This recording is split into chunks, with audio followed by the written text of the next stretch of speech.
meeting to order, and as we begin, we kindly ask you to turn off your silence, your media and social devices, and ensure that we have an uninterrupted meeting. Thank you for your cooperation, and we would also like to begin by acknowledging that we are in Mi'kma'ki, the traditional territory of the Mi'kmaq people. We also acknowledge that people of African descent have been in Nova Scotia for over 400 years, and we honor and offer gratitude to those ancestors of African descent who came before us to this land. We have an agenda that has been circulated and prepared by staff before us. Are there any agendas or deletions, additions or deletions rather, to that agenda? I have a deletion of J10. They're not doing that project this year. Tides Time Legacy Project, okay, thank you. J10 is deleted. Anything else? No, I will look for a motion to approve the agenda. Motion to approve as amended, thank you, Secretary. And second. Thank you, all those in favor? Aye. Contrary minded? The motion is approved, we have an agenda. We have a proposal, a delegation presentation tonight. Proposal for fire services training facility, Mr. Schnell, please come right up front and you have the floor. Absolutely. Thank you. Absolutely. Good evening all. My name's Bruce Snell. I'm the Emergency Management Coordinator for now Digby County, or almost Digby County, certainly a town and municipality of Digby State. I'm also the Fire Service Coordinator for our area. Hopefully you've had a chance to read the letter I sent out to this council and the municipal council. In a nutshell, basically, the Department of Emergency Management has released funding for a regional project. And the regional project that I took them to the Fire Association, they wanted to go forward with, is the training facility. And I know you've all dealt with this training facility before within just Digby Fire Park. This would be a training facility that would be for the Digby Municipal Fire Service, so it would be for everybody who lives in the fire service. It'll be run by the association and administered by the association. The funding is for $200,000. The caveat of that is a certain percentage needed to come from other sources. Hence I wrote the letter on behalf of the Fire Association. And the contribution would have been $20,000. If we give a full potential of $200,000, it would be $20,000. I proposed on behalf of the association that 5% would come from the town and hopefully 5% would come from the municipality. What has changed in this letter is they've extended the deadline, because I'm sure you're all aware how busy the Department of Emergency Management has been and the fire service has been with the wildfires. So we've now got until December the 1st. It's a really, really short timeline. They didn't release it until the 1st of October. So by that time, I have to get the application ready, permission from both the town and municipality with funding, plus then quotes for the facility, and we get that all sent off by December 1st. So I'm under a very short timeline. The second part of this is where to build it. I know that this has come before you on more than one occasion. The area I propose is in Victoria Street, opposite 194 Victoria Street, where Town Public Works uses for dumping C&D type materials, such as earth, foliage, anything like that, rubble. The area there is big enough to do what we need to.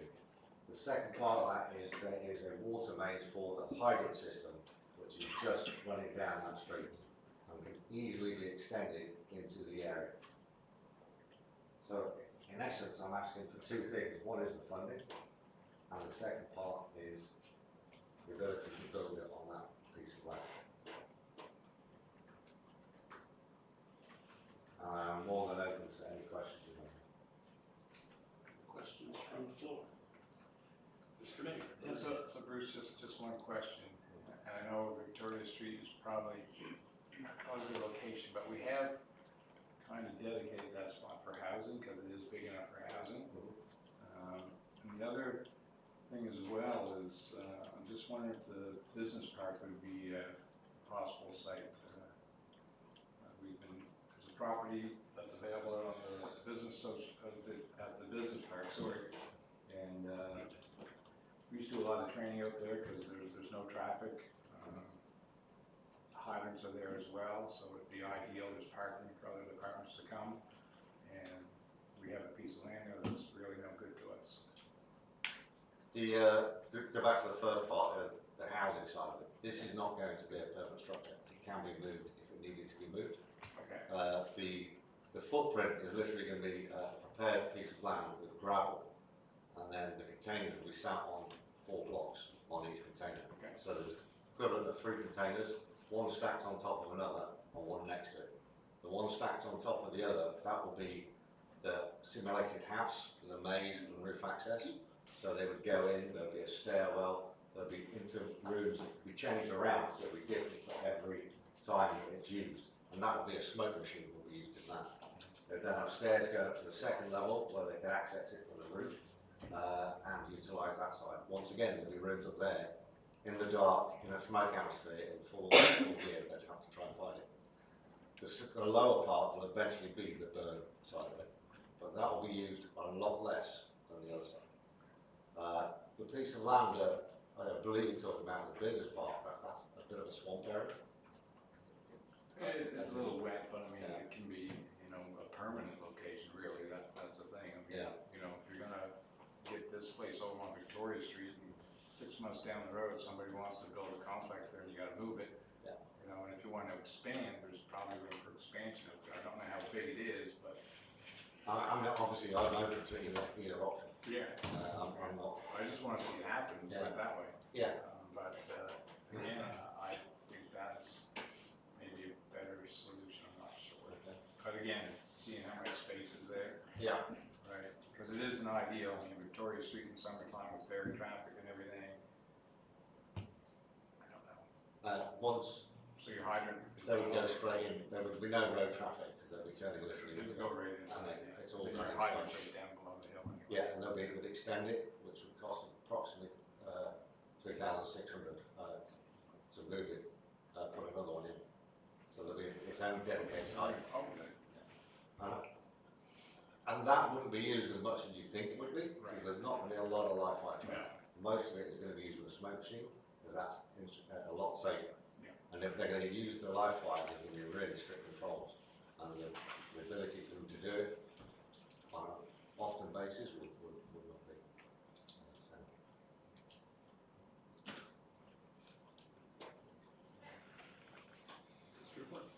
Thank you. Will you be requiring electricity on this site? Now, there will be lights in the 2 left-hand buildings on the house. It's going to have a panel fitted to it, that will be fitted to a generator. Okay.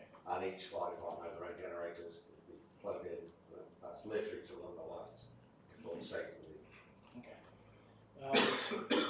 Once again, I'll echo sort of what Mike says. The Department of Public Works has been filling that in on a regular basis, and they use it a lot. Yeah. Every day they're dumping there. So that would mean they're gonna have to find another spot to dump. And the whole purpose of using that, I believe, was to build a usable area. And we do have more land in the industrial park on Highway 217. And I don't know if there's a hydrant there now, but it wouldn't take a lot to run a hydrant. You won't need sewer. To run a hydrant down from the existing, can anyone tell me how far the hydrants go down, 217? Does it go on the opposite side of the road? You mean the new part Yeah, or the old part? There's nothing on the new part. Nothing. Yeah. but the houses on the On the left, right going down have water? only certain districts. Unity Furnace Industrial Drive. Yeah.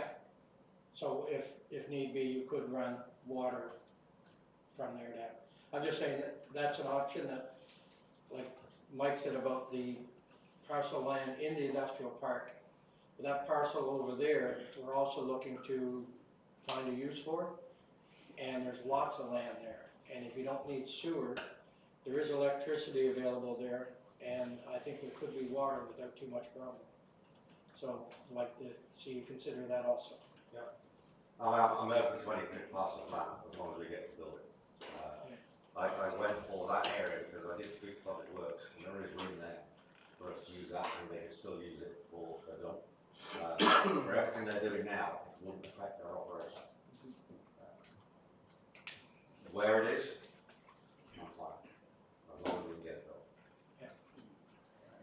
Councillor. Thank you, Chair. I'm just wondering, is the budget, going to pay for the fire hydrant, or is the town going to pay for that? The budget, that's in the budget, so I can do it all within that 200,000. I've got 2 people working on quotes for me now. Obviously, I don't have the land to build it, but I need the quotes to put the application. And to be honest, I don't have to have the land before I can put the application, because the deadline is that December 1st. So even if we haven't settled on a piece of land, if I have a model that I can present to them with quotes, then we can still go ahead. And it's at least a year before we have to present all the findings and the financial results. Once we've got the application in, time is on our side. Councillor McCormick.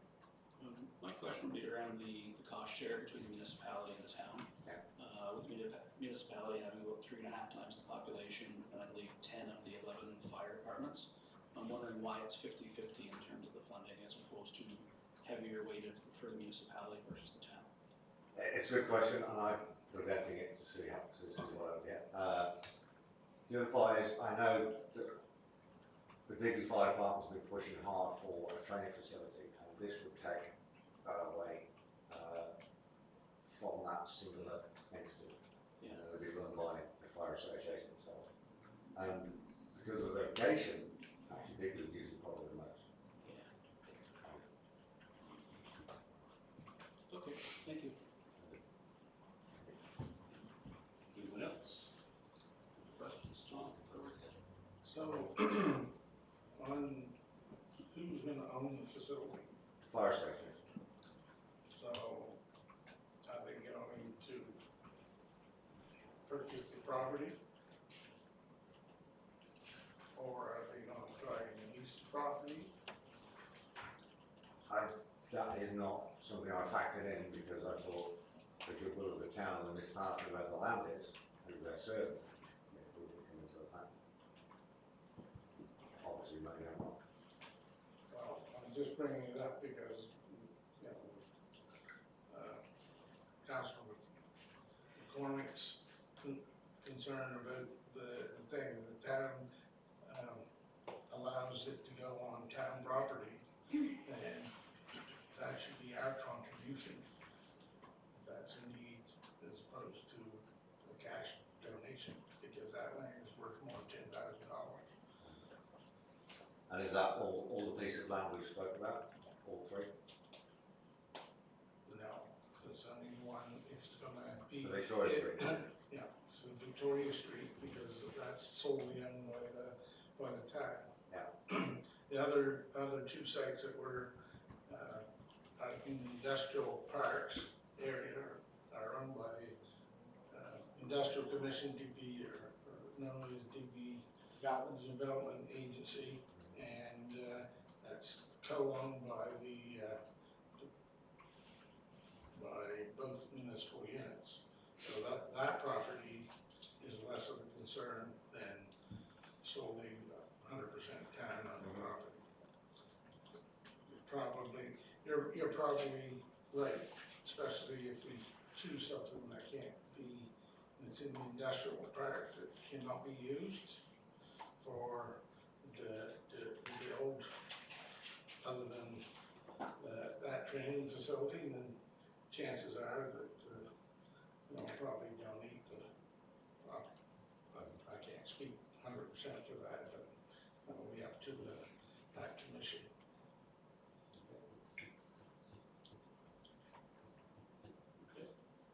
Any other questions?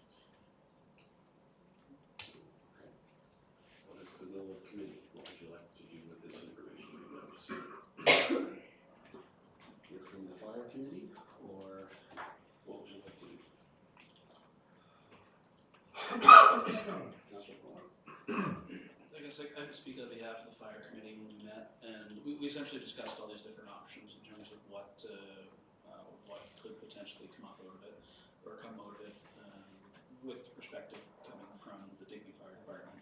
And essentially, this is the same thing you did, which is, doesn't really matter to them so much if it ends up on Victoria Street, if it ends up in the industrial park, as long as they end up, going forward with it, then they would fully participate with the fire association, as opposed to pursuing their own location. So they did have an alternative use for potentially 2 of the 3 units that they've got over there now, the shipping containers. But they may potentially donate 1 of the 3 that's there to the fire association for the project. But they would like to be able to look at putting the other ones up for storage afterwards. But that would be a proposal that they work on with Bruce down the road. So that's not, priority, it's figure out the current supply. So, I don't know if there's anything else you can think of, necessarily that we went over with all that. I'm just wondering if they're reading my report now. I'm just wondering if they're not using the 3 that they currently have over there. There's permission to store them there, there's not permission for them to be there permanently. So that's another discussion. Correct, that was actually brought up at the meeting as well. So they are planning on putting together a proposal for time, for what to do with 2 of the 3, but the 3rd one likely would be offered up as a donation to the fire association. Yeah, we did discuss all the different locations, the possibilities for all of it, but essentially they would like to see it happen, like they're fully supportive of the association. It's just figuring out where it would end up. But essentially this conversation we just had was one we're rehashing from our conversation with the Digby Fire Department. Understand. All that information. So is it the will of the committee to send this to council? Yeah, definitely, I'd like to see it happen, for sure. I think we just gotta figure out where, right? And then, the other stuff's formalities really, but your deadline's December 1st, right? To get it in. Get the application. Right, so, I would move to take it to council. That's the motion. Seconder, thank you. Any other discussion on the motion? Call the question. All those in favor of that motion signify by saying aye. Aye. Contrary minded. Ayes have it. We are sending that to council. Thank you very much. Thank you very much, Bruce. Thanks, Bruce. Thanks, Bruce. Next on our agenda is a presentation from the Lisbon Area Ski Club. I'm right up.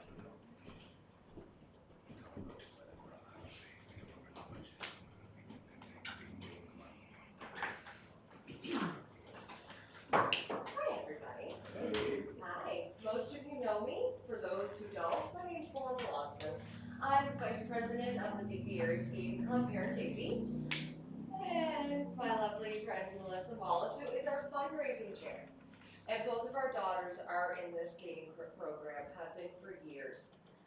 Digby Area Skating Club has seen exponential growth in the past couple of years.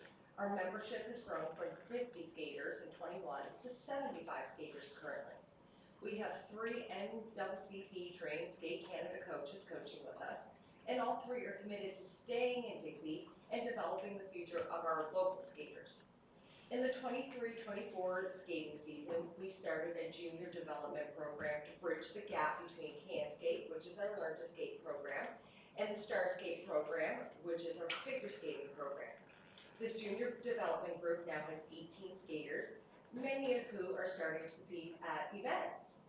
Plus our Star Skaters group, who is grown to 13, and all are competing at either regional or provincial level. With our growing numbers, we've decided to fundraise as well as apply for grants for a jump harness.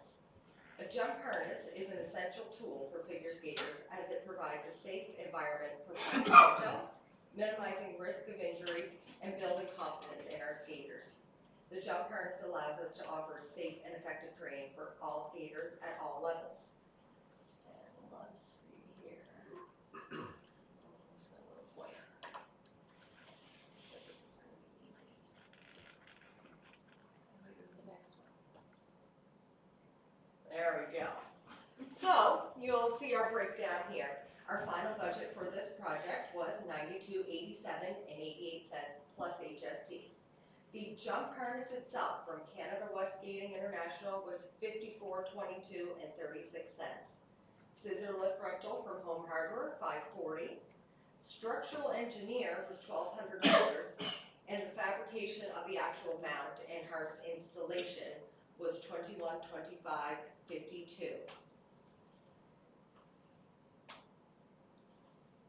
We received $28.25 from the Community Recreation Capital Grant through the Department of Communities, Culture, Tourism, and Heritage, Nova Scotia. $2,000 from the town of Digby. $2,500 from the Skate Nova Scotia for hosting an upcoming Start to 1-3 competition, which, by the way, will be held December 6th at our local rink. Please come out and support all the skaters from all over the province. The balance was paid from fundraising at our 24-25 end of year skating carnival. And let's see.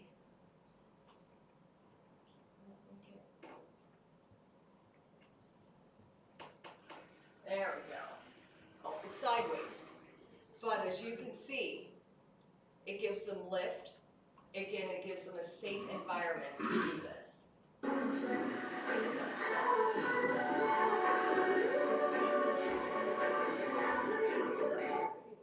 We also have awesome music.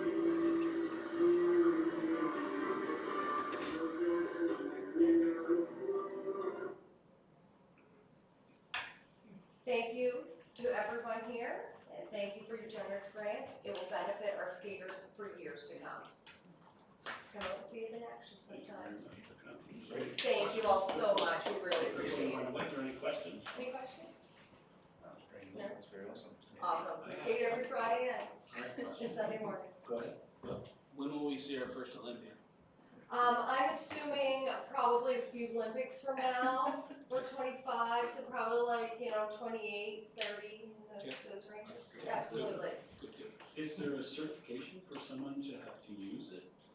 So we have the NCCP trained coaches, they have used these before, they know what it's all about, they've been in them. So they know all it really is a pulley up at the top of our rink. One person has the other end, and you just don't let go. That's as Hopefully you're simple. not a smaller person than the other person. Well, Thanks very much. thanks, guys, we really appreciate it. We'll move on in our agenda to item F1, the previous minute meetings for December the 15th, 2025. Next, to review those. Were there any errors, omissions in those meetings? No? I'll ask for consensus on those minutes. All those in favor signify by saying aye. Aye. The consensus for those minutes. Business arising from the minutes, unfinished business, Victoria Street intersection sign removal, KFC. Tom? That was actually requested by me, Oh, I'm just sorry. just a little point of clarification, actually, because I had heard that the individual who purchased the property had finally taken down the rest of the sign. And I brought it up just, I guess, as a note to say that, when we do let folks know they need to do this stuff, they take care of it. And then I was corrected because it wasn't actually the individual who owns the property that took down the rest of the sign. It was the town who took down the rest of the sign. So that was just more a follow-up and say that, hey, when we do this, it can happen, but sometimes it is still the town that is the one making it happen. So yeah, but with that, Tom, I want to say thank you for staying on top of the individual and working with them to make sure that was completed. Any other questions or comments? I just want to add that the town did, the posts and that, the town did obtain those, or retain those for time use, so. I see they started today to remove the concrete. Yeah. Yeah, so that should be cleaned up the next day or two. Great. All right, is there any plans, Tom, to move that highway sign anywhere, or is that part of the? We'll have to take up some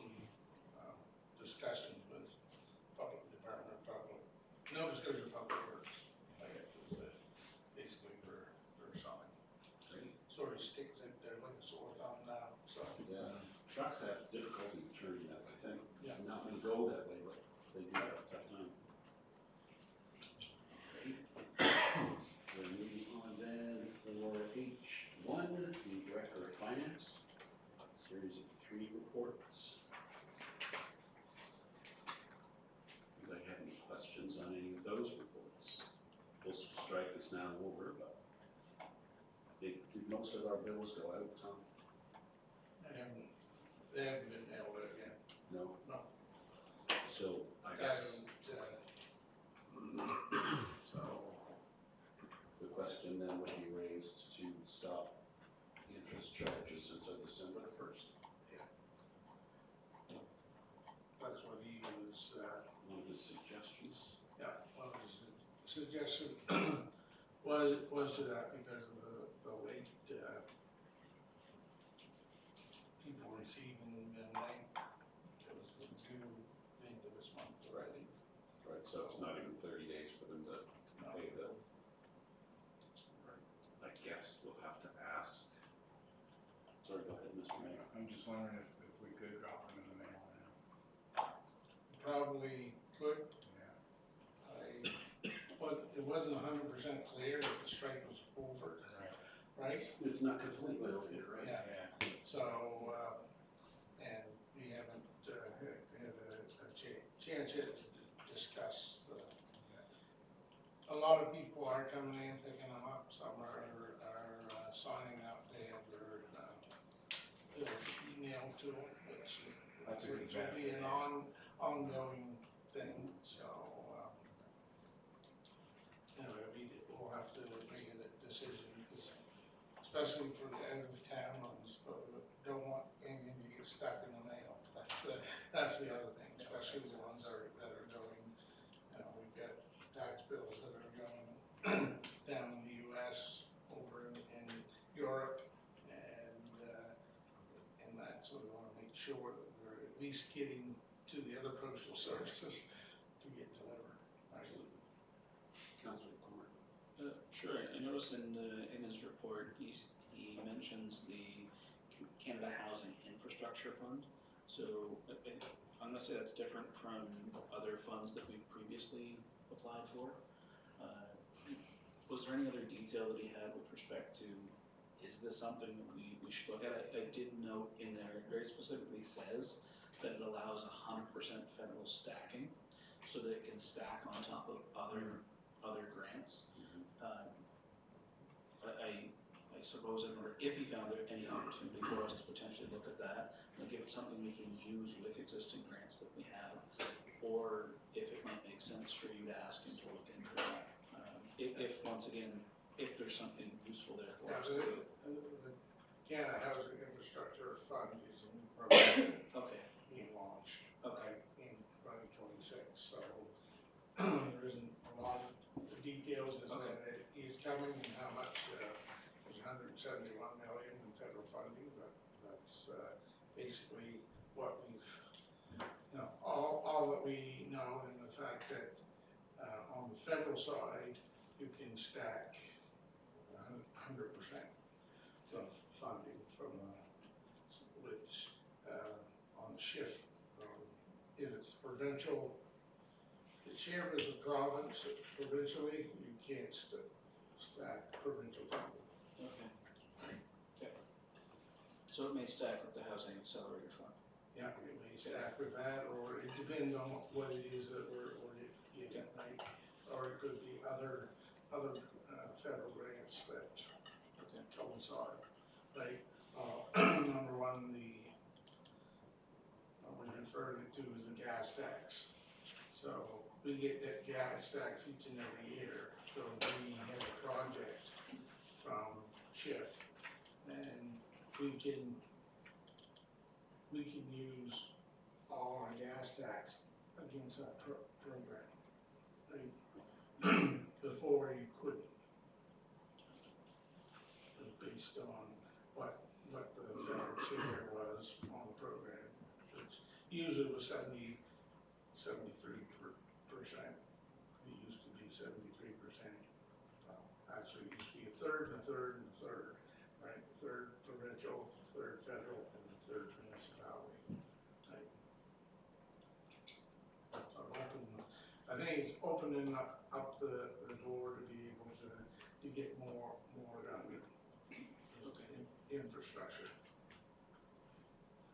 and housing infrastructure. Just two things that I'd like to note. It will come up again in discussion later this evening for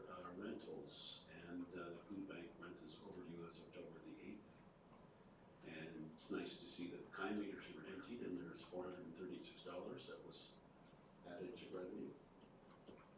It's a good return on a zero investment. It's great. Any other questions on either the financial statement or the monthly statement, capital or operations? So I'm one question with the food bank, and I know it's under new business, but that being a contract, should we not have that in camera? That's my first question.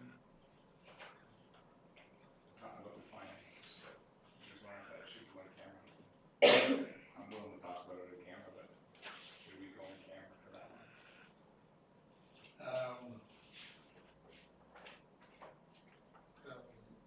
They are asking for forgiveness on the payment. So the decision has to be made in public anyway. And the second question was, I know where you're coming from. Right. You know, but it's basically a lease agreement, so. and the second one is, when we did the kindness meter, are we donating that to somewhere, or what was the name? No, it was because we give and support grants in our own community, Right. that would just come back into general revenue to be able to Okay, support those things. just couldn't remember, that's all. Yeah. All right, let's move on to the Director of Public Works reports. Any comments or questions from that?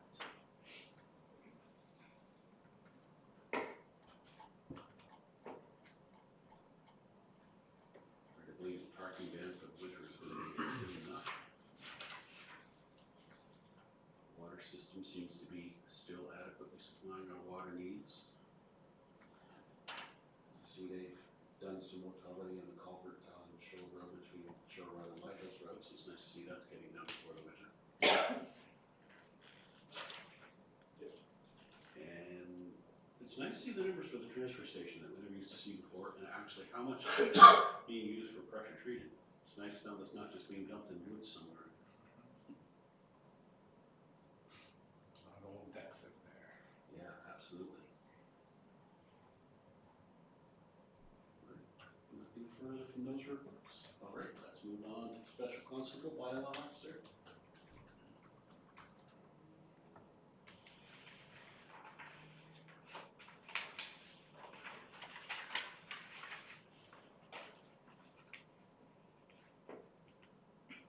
No more concerns came from the parking lots that we had to barricade, no?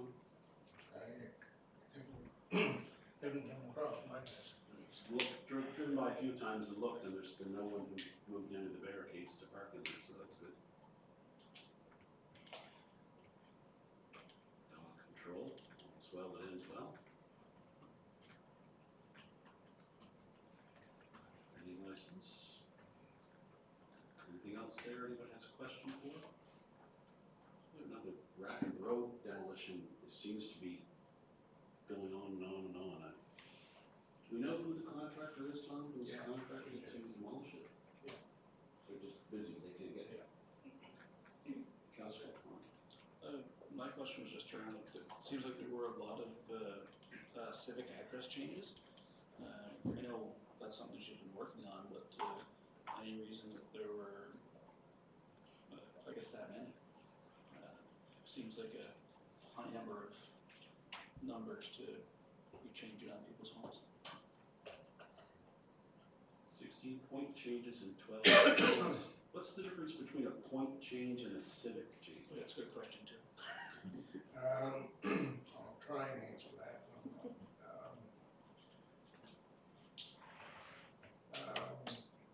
Point changes are basically where the actual location is, Okay.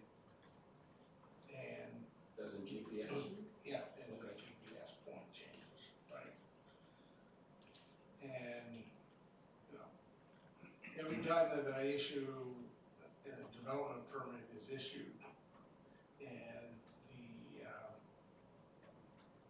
property, if it happens to be a vacant property, it may or may not have a civic address assigned to it, so we have to to assign a civic address. When you do that, go,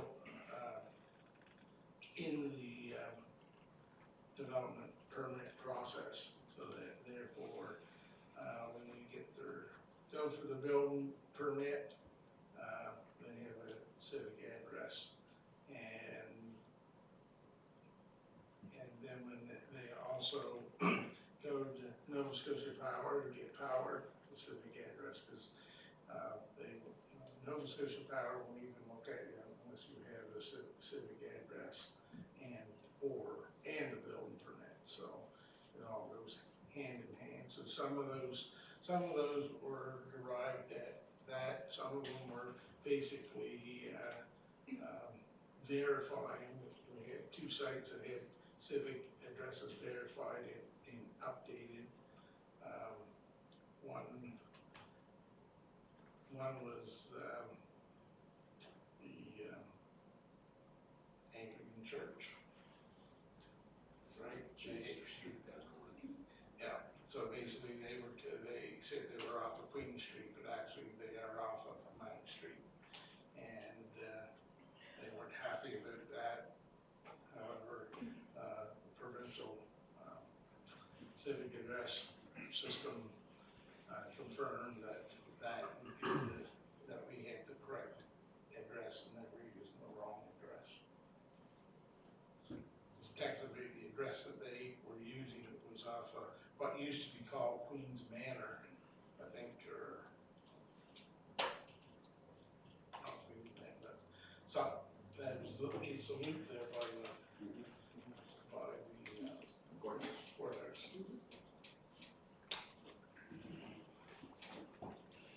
So, civic address, yes, sometimes it's basically it's feast and fit our family. Okay. It's our responsibility to ensure that civic addresses are correct, right? In some cases, either they're not posted, in some cases they're posted, but it was a civic address from 50 years ago that's not relevant anymore. So, those are the things that we, trying to do some catch up as we find them.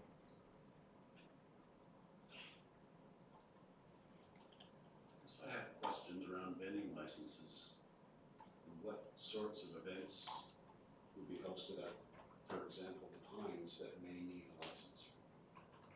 Or something that we're at arena that might, there's some confusion there even just for me. I can't imagine being an organizer and trying to sort that out. So, and she got it under vending license, but the discussion that we had was also special event licensing. And basically, if they have any event that a vendor is counting and making money off of, right? If it's an exhibition, it's one thing, right? Type of thing, a trade show or whatever, that's fine. But if they're actually vending, then they need a vending license, regardless of the venue. If they're within the town limits, then they do need a vending license.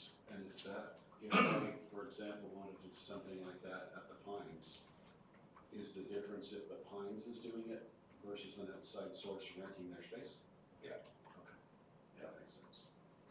Yeah, if it's a Pine, it's like the arena, if they're doing a fundraiser or whatever for their own, or it's part of their organization, then they don't need a vending license. But, I guess, they used to have the gun show or whatever come, and they required, because he did sell product, right, so he had to have a vending license, right, to sell the product. Which is different from like the curling club putting an event on, it would be for fundraising for the club. Yeah. Okay. Any other questions? No, all right, then we'll move on. Dangerous and unsightly administration report. I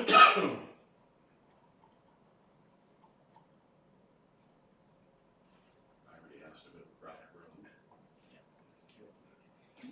31 and 33, they would be the low rental housing units, wouldn't they? Yeah. They start at the side and then stop. Yeah. Okay. Nice that they are actually gonna come back and finish those. I think there's a product issue, Okay. shortage of the actual site. The actual contractor was in seeing us and to, right after last month's meeting, when it was brought up. And the bylaw officer called the housing authority, and they in turn contacted the contractor, so the contractor came in to explain what was going on, that it's just, that it's not being done. And, well, there's two things, one is a material issue, and the other one is a delay in Nova Scotia Power in changing poles and lines, right? So, it's a little bit beyond the control of the contractor, that's outside of his control. A labor component there too, Tom? Help to complete the task, is that what they meant? Or do they just mean, let's switch it up? Yeah, I think that, yeah, I don't think the contractor has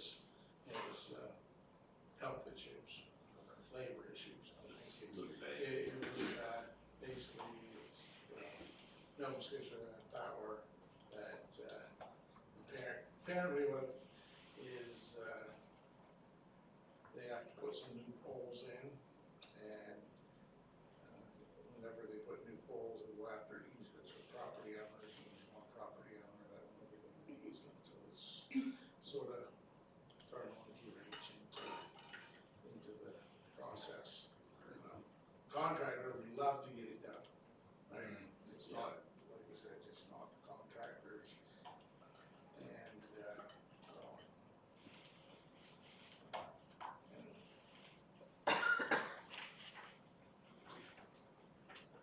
Any other questions on that report?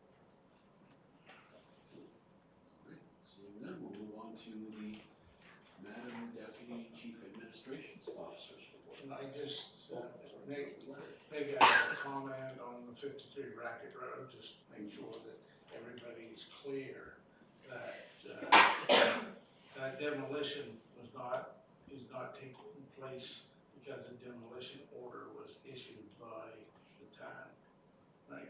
There's a voluntary demolition, so she's just been keeping us around because council is said that something needed to be done. She's been working with but there was no demolition order. Just wanted that to be clear from the town. Council would have been well aware of any demolition order because staff cannot issue a demolition order from council can. And that there's a process, have to have a public hearing and things as well, so. Just wanted to make sure everybody understood. That's the same thing as the building behind, Waverly Hotel behind the old Urban Oil site, the gas station. I heard many people say, oh, that's been scheduled to be torn down. They're renovating it. No, Yeah, no yeah. demolition for that either. Not, there's no demolition, that's they're doing extensive renovations. I believe that was the one that, the tenants had to be evicted in order to do that, and, I think the town was being blamed on evicting people, and that wasn't the case. They had nothing to do with the eviction, but, basically, it was clarified by at least one tenant that basically they're gonna be able to return to their unit once the renovations are done, so. For clarity. Let's go over there. I wasn't planning on speaking. Oh, John, to hear from you. Looking forward to reporting, to hear about it. Well, the report's in your package. Well, I wasn't really prepared to speak, but I can. Karen and I have been, trying to get her all settled in, so we've been working through that process. BIC Shore Road is now closed for the season as of October the 11th. We had the chance to meet Rick from Alertable, which was kind of nice. Fisherman's Memorial Service, we worked on that project together. We have a few ideas for next year. Housing Accelerator Fund, we've had several meetings in the month of September around the Housing Accelerator Fund and the opportunity we may have to hire a special project employee there. Community Works Funding, I completed the final reporting for both those, reporting for those grants. And communications, and Laura Lee and I, or the bylaw officer and I attended a webinar around, summary offense tickets and bylaw requirements and things. It was really interesting, and it was very short, but very interesting. Thank you very much. Any questions for Deputy CAO? We'll light on it tonight, all right. Chief Administrative Officer's report. Tom, go right ahead. Okay. So under the development officer, in the month of September, there were 4 development permits issued. And looks like I got listed more than 4, but 56 St. George Street, construction of single-family dwelling, 133 West Street, construction of single-family dwelling, 167 King Street, construction of an 8x12 accessory building, and 91 Prince William Street, construction of an 12x8 greenhouse, and 118 King Street, construction of a 4-unit apartment building. And the NSRAB planning appeal matter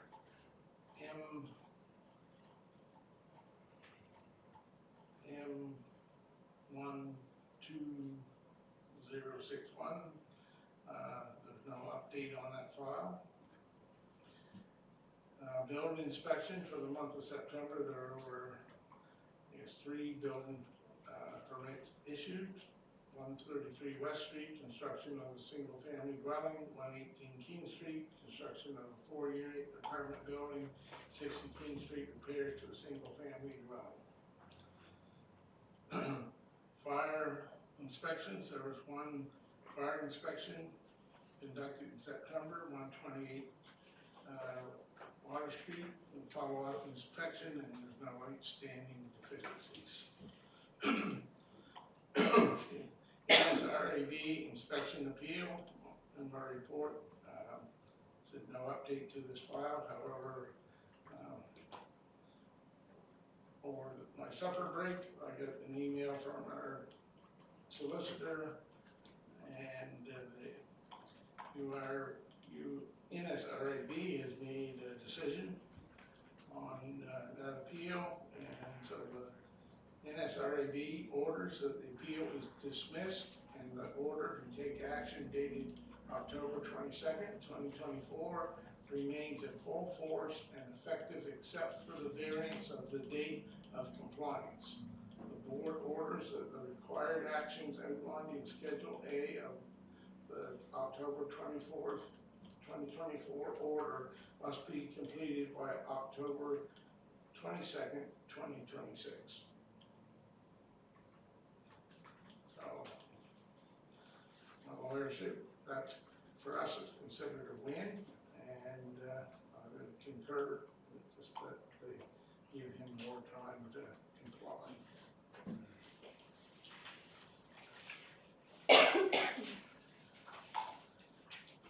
Fire department. The fire department responded to 23 calls in September, 5 alarm sounding, 1 mutual aid, assist the EMS,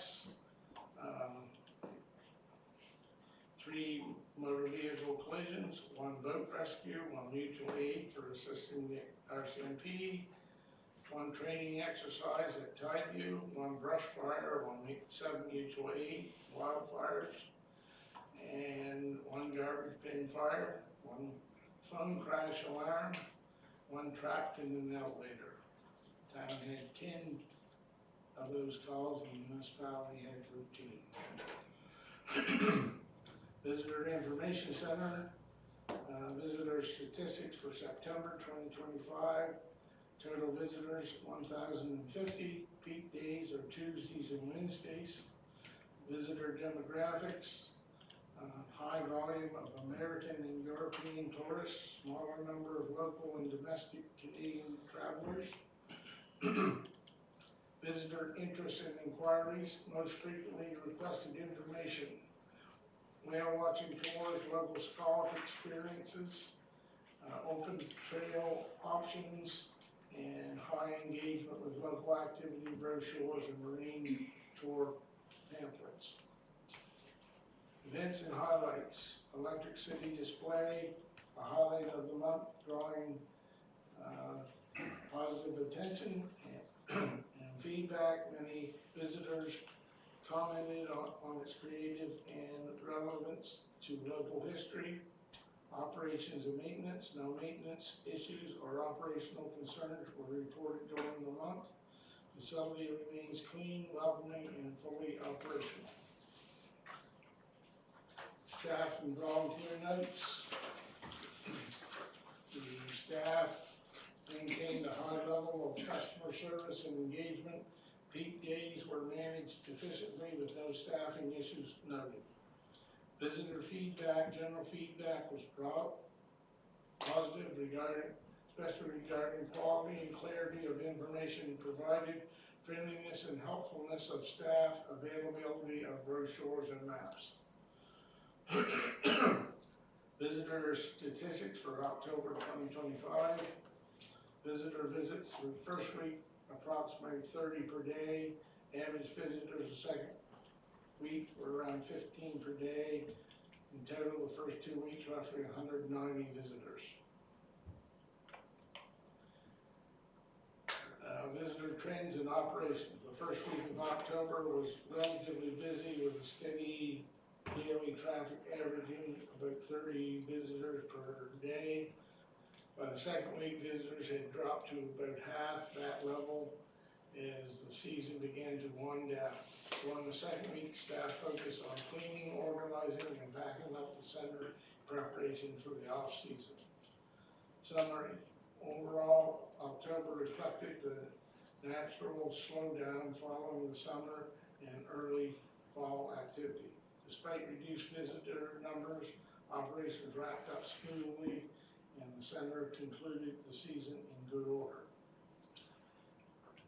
So the Digby Visitor Center summer season summary for 2025, visitor traffic, fare reduction on August 1st provided a noticeable boost in visitor numbers, making travel more accessible and encouraging more people to explore Digby. Throughout the summer, the center welcomed approximately 5,300 visitors, reflecting strong interest in both the community and its attractions. Challenges. The woods closure on August 4th limited access to many of the region's trails, reducing outdoor recreation options for visitors. While this presented challenges, the center continued to promote local experiences and provide helpful information to ensure positive guest experiences. Staff and ambassadors. Our summer students, Alexis and Jaden, were an invaluable part of the team. In addition to the work at the Visitor Center, they also served as downtown ambassadors, assisting visitors throughout the community. Their contract ended on August 25th, and their contributions are sincerely appreciated.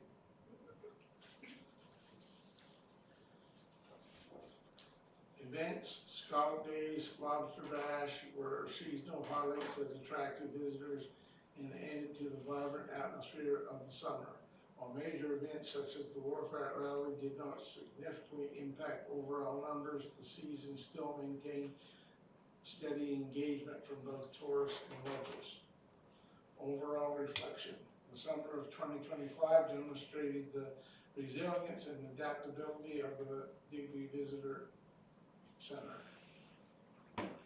Despite challenges such as trail closures, the season was defined by strong visitor support and the dedication of staff, students, and ambassadors. Looking ahead, the center aims to build on this momentum by continuing to provide outstanding service to all who visit Digby. Season closure, the Digby Visitor Information Center officially closed for the season on October 11th, 2025. 2026 season, VI staff have been notified of the relocation of the VIC to 110 Montague Road for the 2026 season. Correspondence has been sent to data informing of council's decision to relocate the VIC and that their lease would not be renewed and that they would need to vacate the property when the lease expires on December 31st, 2025. Office of the CEO, proceeds of the kindness meters, as reported by the Director of Finance. This report, in his report, the proceeds of the kindness meter for 2020 was $436, and at that point, I thought the council was gonna, but I guess I was wrong. I'm saying that they were gonna buy a charity. We had lots of requests that, you know, people set outside there. So, yeah, anyway, No shortage of people in need. no, that's correct. Code of conduct investigator, the retainer document from Virtual McDougal, officially appointing Charles Thompson as the town of Digby's code of conduct investigator has been signed. Public engagement session on commercial and industrial policies. The Office of the CEO staff has spent numerous hours preparing the information and posting notices and information for the public engagement session on commercial and industrial policy scheduled for October 23rd, 2025 at 6 p.m. at Digby Station. Invitations to the session have been prepared and delivered to every commercial property owner and or business owner throughout the town. Crosswalk painting. I would like to take the opportunity to express my gratitude to the Department of Public Works crew, Digby Legion President, Digby Salvage and Disposal, and Digby Wesleyan Church for their contribution in painting of the 3 crosswalks in honor of our veterans. Here. Code of conduct for municipal elected officials regulations recent amendment. There was a recent amendment to the Code of Conduct for Municipal Elected Official Regulations. There's a new section 7.1 and 2, which reads 7.1, a complaint may only be made by a council member in the municipality in which the subject of the complaint is a council member. Section 2 is a council member may not submit a complaint on behalf of any other person or entity. Under these amendments, no one can make a complaint against a council member in a municipality except another council member in that municipality. No one else can make a complaint. This prevents a municipal employee or any member of the public from making a complaint. Also, a complaint cannot be anonymous since the complainant will have to identify themselves to show that they are a member of council. And in addition, it would be very difficult for an investigator to investigate a complaint if the investigator is not able to communicate with the complainant. The amendment document, it can be found, and I have a direct site link to the website. That's my report. Any questions for the CAO?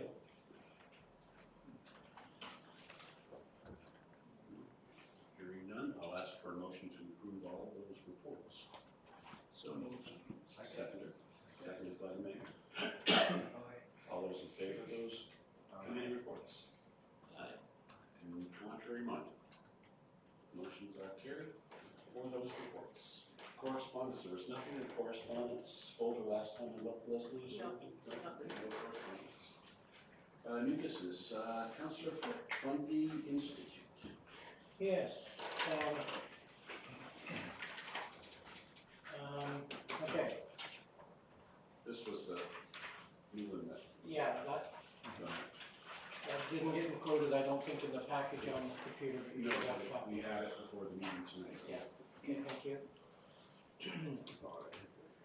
So, in the package, you'll see an email that I received from Brenda LeGrandier from the Western Marin. And she and I had talked about different things, and one of them was an opportunity for Digby that would invite people to come here and study the tides. And I'll switch over to this piece now. And in 2019, the Western Regional Enterprise Network created a series and brochure called Why Western Nova Scotia. This information piece focuses on business, location potential, renewable energy, the Bay of Fundy, and its tides, our natural and human resources, as well as our environment and proximity to major markets. They are currently engaged in updating their material with the intention of reproducing and reintroducing the brochure. I'd like to see Digby well represented in their piece and believe it would be in our best interest to supply them with as much information as we can. At the same time, I'd like to create our own lure piece focused on attracting educational institutions to come to the Digby area to conduct research and study the Bay of Fundy tides. With over 1,000 universities, colleges, and technical schools within easy travel of Digby, the potential market is quite large. Among these institutions, I have identified over 175 that have renewable energy programs. It is these institutions that I believe could be targeted. If they would come to the area, we have potential to create an industry based around education and benefit from the employment and supply opportunities that ensue. So in the Orkney Islands of Scotland, where the tidal range is approximately 17 feet compared to our 25 plus, they have established an accredited test and research center called the European Marine Energy Center, known as EMEC, focusing on wave and tidal power development. This center has attracted researchers and students from all over the world, though mostly from Europe and Asia, on a regular basis to study. And while I realize we're not about to set up a full test center, it's quite possible that we can encourage those who want to study the tides to come to Digby. Identifying the needs of such groups and ensuring they understand what we can offer would be the first step in developing the Digby area as North America's premier location for marine energy study. The first steps in the process would be to establish a small ad hoc committee to brainstorm and look into what we have to offer and compile it into a presentable package. A piece such as this would be useful not only to attract those who want to study tides, but could also promote Digby as a great place to locate any business or institution. The cost of this could be as little as $500 to $1,000 to simply put together a brochure based on existing information, but would have to be looked into on the basis of the findings of that committee. Once the costs are better determined, a presentation to council would be in order. And I apologize, during the executive meeting, I threw out a number that was way out of whack. I don't think we need to spend a fortune to do this. After I looked into it, what we do have and the information that's available, I think we could put something together.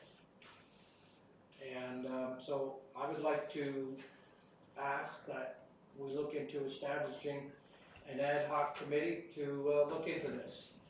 And if that committee decides to move ahead, that's great, and if not, then that's fine too. But I'd hate to pass up the opportunity. Just technically, we would have to send to council to create the ad hoc committee or committee of all to meet. You would recommend to council.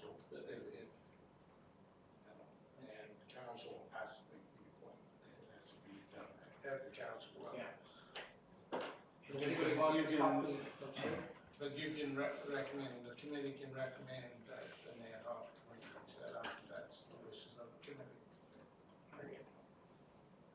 So you want to make that a motion, Rick? yeah, I'll make that motion that the committee recommend that we do an ad hoc committee. It doesn't have to be a large one, a couple people would be fine, We send that to look into the possibility of putting together a work piece. seconder. Second. Thank you. We have a seconder. Motion's on the floor. Mr. Mayor, go ahead.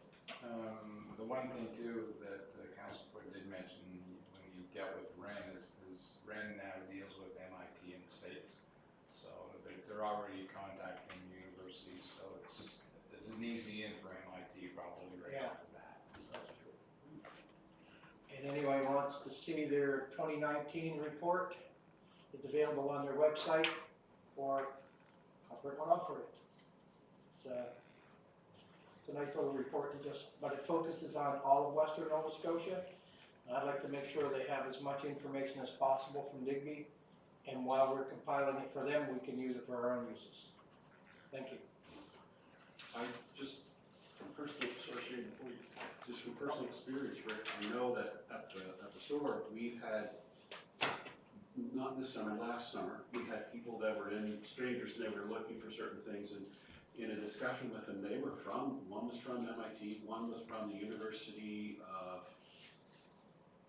forget which one in Boston. But they were here already doing that work, so I think you're gonna be surprised to find out a lot of them are already here, and if they could tie into something like that as a package, Yeah, it would be really good. we could just facilitate for you. Councilor Weir. Thank you, Chair. I think it's a great idea. I know I was discussing it earlier anyways about all this stuff, but I really like how you touched on that, where not only can we attract those for the study of ties, but we can also promote Digby for the great place and location for other businesses as well. And that's something that I believe we should be really focusing on at the same time. Don't miss out on both opportunities when we're doing the exact same thing for one. Any other questions or comments? None, all right, the motion on the floor is to send this to council for an ad hoc committee. All those in favor signify by saying aye. Aye. Contrary minded, the ayes have it, I'll send that to council. Okay, banner program. All seen the recent ones from the area tourism from Mont go up. Yes, so, anyway, we have had a banner, we've had banners up for 5 years or so, I think. And, it's been, I would say it's been very successful. And, but the issue that we're having right now is some of our original banners that were done with the banner program that initiated the banners. They're starting to show their age, starting to get worn and faded. So, they need to be replaced if council indeed wants to continue with placing banners. And if they do we want to have another type of banner program or competition for artists or kids or school kids or whatever to, for designs of, for the banners. At the very least, if we do not, or if council does not want to, go through another program, to get content program, I'll call it, then at the very least, if we're gonna continue with banners, then we'll need to have the ones that are worn and faded be replaced by the same banner. So, staff is putting it there for council's consideration and direction on how they would like to proceed. Can I ask a question? Oh, Go ahead. Rick. No, I just right up front would recommend a whole new competition, because it created a lot of interest in the program before, And there are a lot of artists out there who might not have even been around at that time. And why not give them a chance to be seen? And there were some incredible designs done, some incredible paintings done. I was just gonna ask Tom, how was it done the first time? Was there a committee? Was there volunteers from the community? I think there was an ad hoc committee, I believe. I'm not, do you remember? Yeah, I think we were approached by a group of our individual artists that were looking to have some artwork put into a banner. Yeah, and I think they were the ones that Yes, chose them and made recommendations. Yeah. That's right, too. And the only other question I had, I know at one time there was two size banners throughout town. One was the smaller ones we see now, and they were the predominant ones, but there were some larger ones. Are there still two, or have the bigger ones been phased out? I think It'd that, be easier to be consistent. yeah, I think that we'll probably, go to the smaller ones, just because the larger ones, depending on where you put them, they can become a hazard, right? The bigger ones that can be put higher in the air, the ones on the promenade, not the promenade, but on The the boulevard. but on the boulevard, you know, we've had people that complain, saying that they're too low, and, you know, they walk into them, and technically they're not supposed to be walking on the boulevard anyway, but, however, they cross there, and sometimes they, so I would say, and then they would probably last longer in the climate that we have, especially with the wind. The larger they are, the more wind they would capture, and more damage could be. So we haven't really, but we're open to the direction of council on how they like to go. It would be nice to have a set of standard size, and then that way, any of the other groups that would like to have banners put up, supply banners to be put up, would know what size that we use, right? Because, you know, once you get the posts in, or the banner arms in, I mean, basically it's a matter of unfastening them, taking them down, putting the other ones back up, and then any adjustments. That's right, that would be a big time saver. Is the will of the committee, would you like to ask council to form another ad hoc committee? Would you like to put a request out to the community? What is your will? Just, I think it's good to do maybe an ad hoc committee. I know that exactly, we talked a little bit, it'd be nice maybe on the boulevard, have like an artist section, and then maybe down closer to town, have maybe a music or a festival section, and then down below have maybe athletes or something with or just finished the athletes for the Wall of Fame, so they're all digitalized and ready to go. So with the crafts and everything going on in the market, it'd be nice to have the artsy section up there, maybe more informative down in three sections. It's a possibility, but.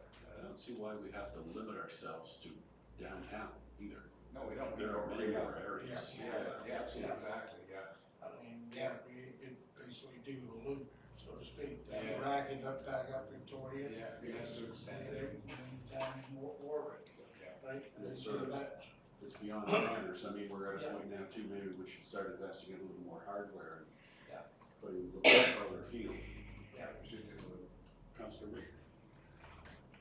Thank you, Chair. I'm just wondering, I never was involved with any of this. Are we like purchasing them ourselves, or is this being rented to the individual once their artistry shown, or how is that working out yet? Originally, think that artist ones were bought and paid for by the town, but festivals or data or the Legion, or they did their own, and we just put them up.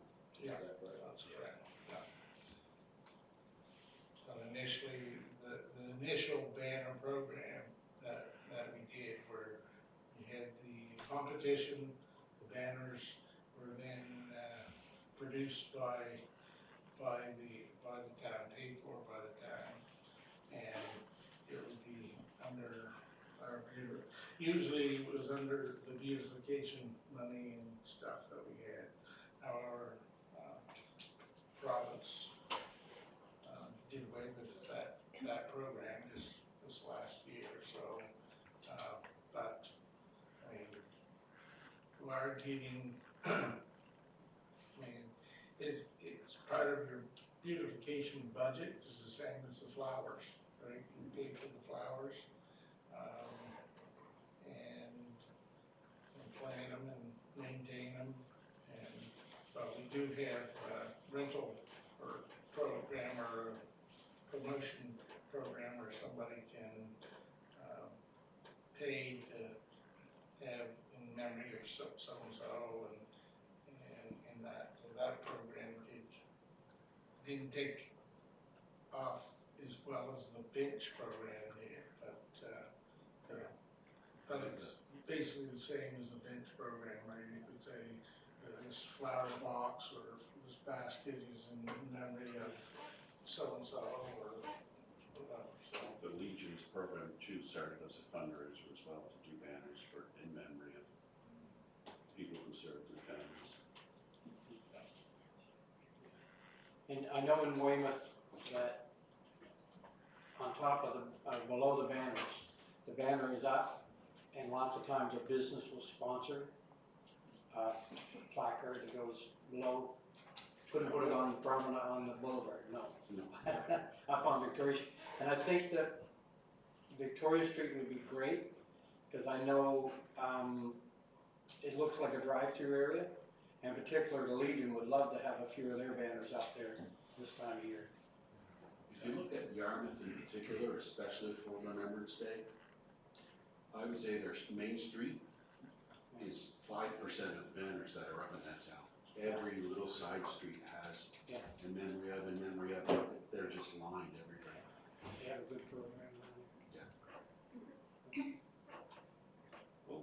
So we have a motion to make it a committee. Did we get, ad hoc committee, did we get a seconder for that motion?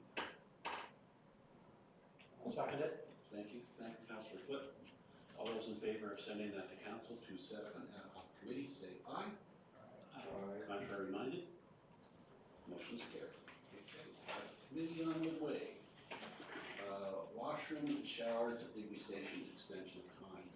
I brought that up in the executive committee meeting because we've had a huge increase in the amount of people using the shower at Digby Station.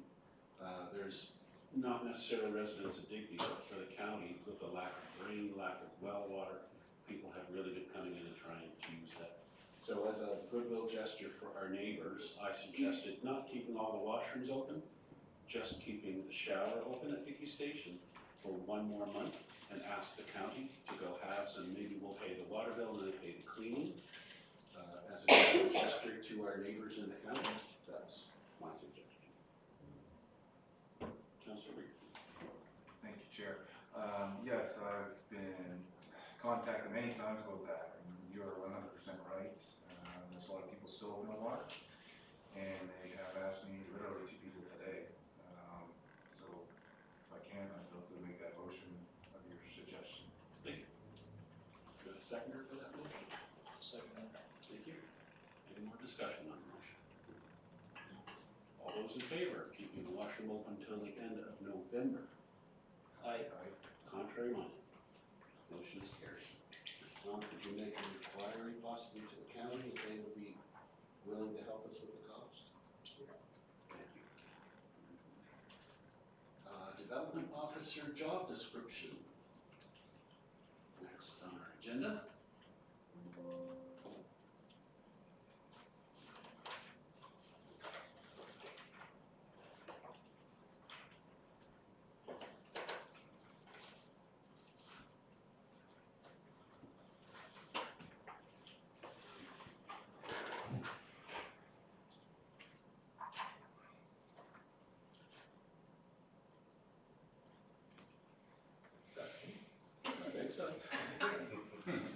Council Leslie would like to take it. Not really. No?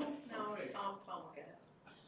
Okay, so, in some discussions with executive committee,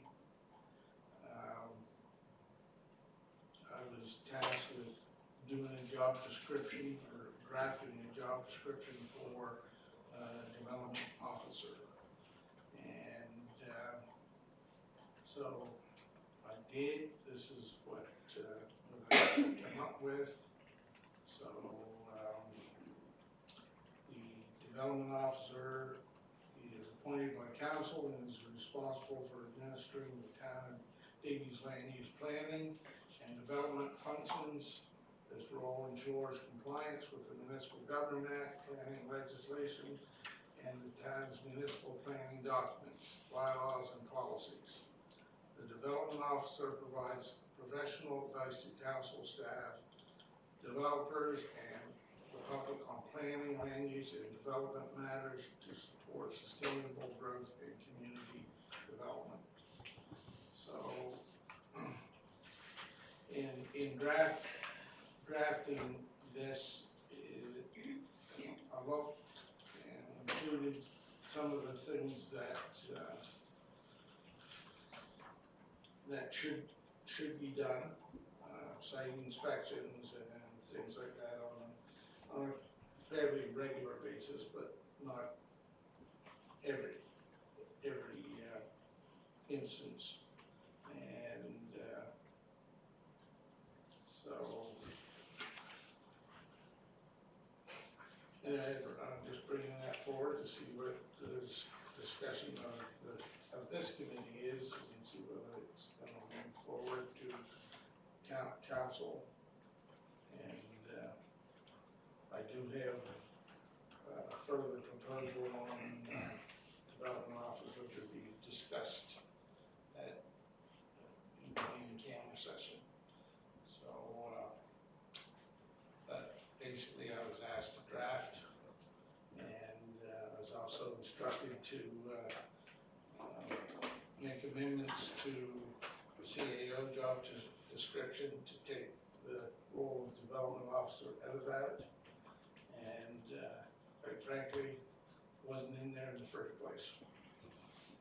So, So Tom, just for the benefit of all, Chris is still the deputy. yeah, this would still be, we'd still maintain our relationship with the planning consultant. Chris being one now, but, you know, we'd always need a planning consultant. And, we can't afford to hire a planner because, you know, we're talking a big salary, and it's just not sustainable and not needed, quite frankly. So, he would still be the deputy development officer, so he could step in when the development officer can't act, or it happens to be conflict of interest, or vacation, or whatever the case may be. So, that backup support would still be there. The backup support for doing DAs and zonings and stuff like that would be there. The development officer would help facilitate it, but he would be the one that does most of the legwork in those issues, in those circumstances.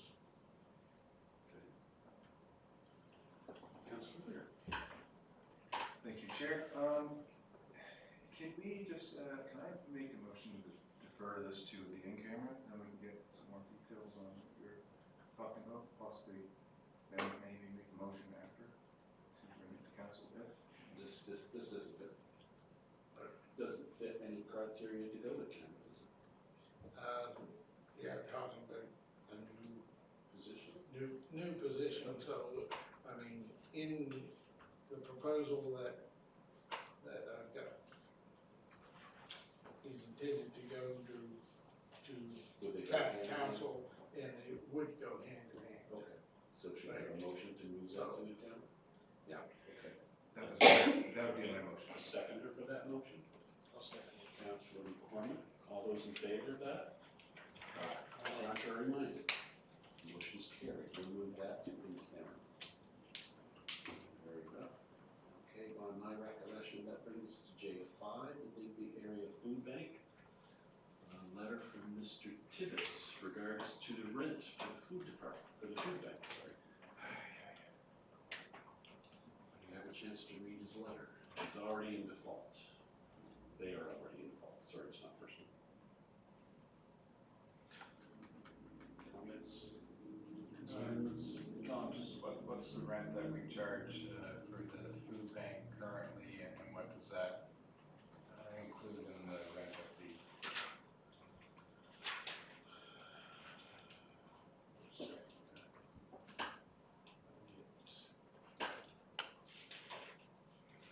While Tom's looking that up for the benefit of Councilor Foote, Councilor Weir, when we discussed the rent for the food bank in that building, we assessed what the cost of running that building was at the time, and we divided it down by square foot to make it fair for not only the food bank, but the Inter-Society. And in that calculation, we said to Roger at the time, if it was too expensive, because he has a large space, we said we'd be more than willing to petition that, to make it smaller, to make the rent more feasible for him. He, at the time, said no, he wanted all the space that he had, and that the rent was, what it was. So that, that option is still there. We could still make his space smaller if you would like a reduction in rent. Those are some of the things we discussed, but that's sort of where we ended up with the rent we have today.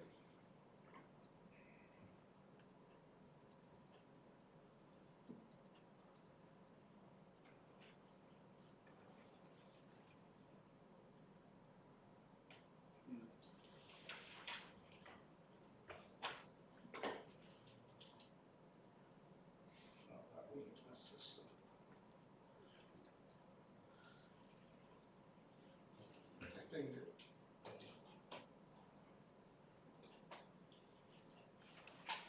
we're not connected to our Unisoc system.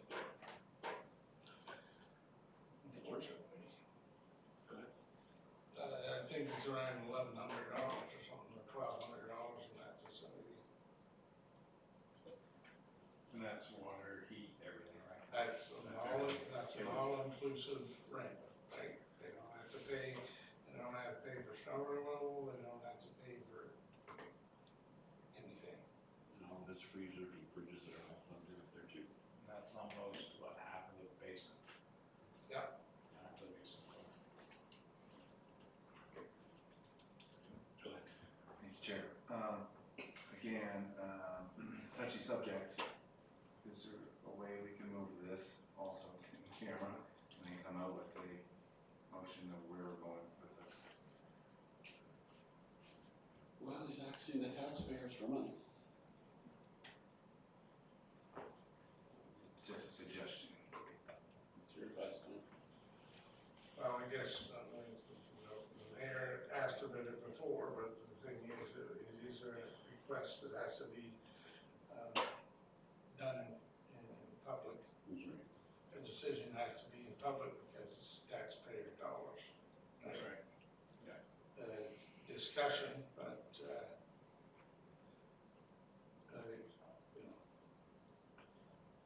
it falls, it is a sort of a gray area.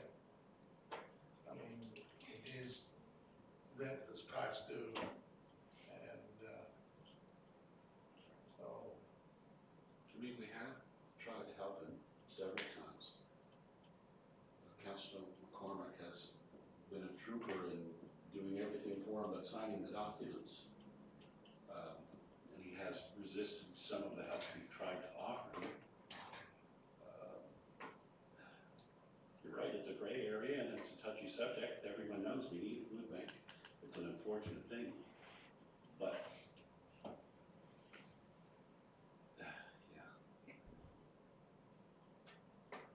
I guess sometimes, I mean, are we gonna be talking about personalities? We're gonna talk about personalities, and we have to go on camera, yes. right?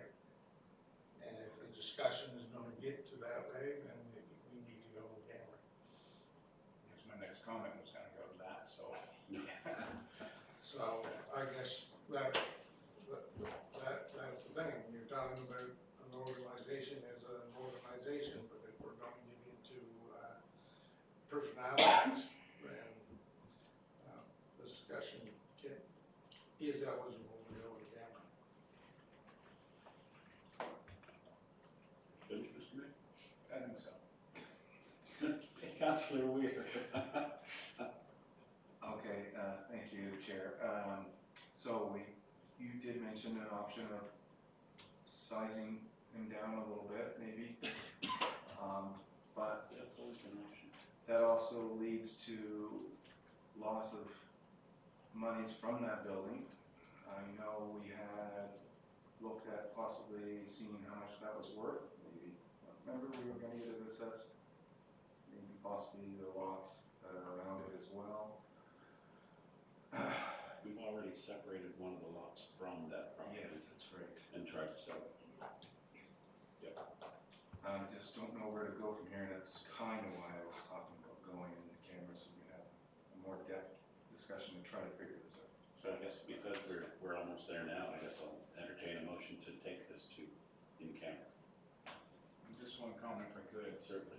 I guess one thing is the food bank does serve the county as well, and I'm wondering if he's approached, the food bank has approached municipality. I think they did get some grants to organizations this year, and this is the first year they've actually had a grant to our organization that's been available to them for the last 26 years I've been here, and we haven't had a letter yet, so like I say, it's, the opportunities are there for him, or for the organization, moving forward, but I think if they're gonna stay in the building, I mean, we need the rent. Mr. Mayor, I guess I would also say that it's not just Digby County, it's also Annapolis County that they help. Yes. If I can, if I'm not mistaken, they did write to the municipality of Digby. I believe they received $2,000 this fall. I don't know if it was last spring, as in 2025, or if it was 2024, they received a grant from the municipality as well. And I think in that same year, we waived either some rent, or I'm fairly certain the town waived, I don't think so. I think we turned that down. Did we not? I believe we did, yeah. well, I thought that was in 2024, not 2025, but, Yeah, we did waive it before. Once. yeah, we did it five months, or Yeah. something around that amount. So we have assisted in the past with respect to that. Okay. But, yeah, and I can't remember if it was 5,000 or 10,000 the first time they received money from the municipality as well. But that is just in Digby. As far as I understand, there's been nothing received from the municipality of Annapolis County. Was there some question too about filing for an HST rebate that they had not done? Yeah, I haven't got that done yet. But that would be a significant amount of money, right? Potentially, yeah, especially when you consider all the rental amounts that were paid. Right. There could be a sizable amount there. And a lot of canned goods have HST on them as well. But, it's a lot of receipts in 5 years. So it's just my feeling that the town gets asked first when there are many other players in this game. It's significant when you look at the area that they serve. I know it's coming up on Christmas time, so that's Absolutely. that's a busy season as well, so I think that's when they raise most of their money, right, so. You're behind the rent for a month or two, I guess you're behind the rent for a month or two. All right, we had a motion to take this in camera. I don't think we had a second, did we? Just move it to the agenda, I believe, move it down. To in camera. Yeah. Like in motions. We've got, Councillor Weir made the motion. I need a seconder to that motion. I'll second that. Thank you, Councillor McCormick. All those in favor of moving this to in camera as well, signify by saying aye. Aye. Not very much. Move that to in camera as well. All right, let's move on to then intermunicipal agreements. Tracks 1 and 2. Okay, so one document is the full agreement.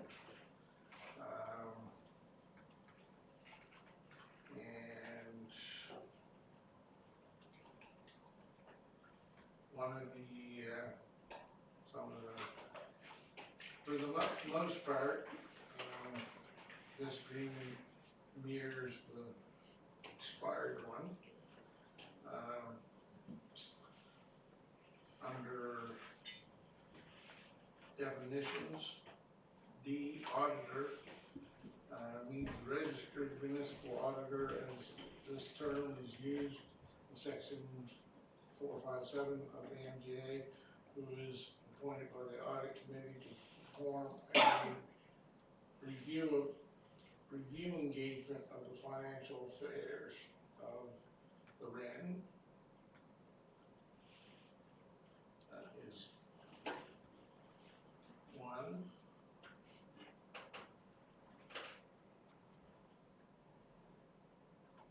And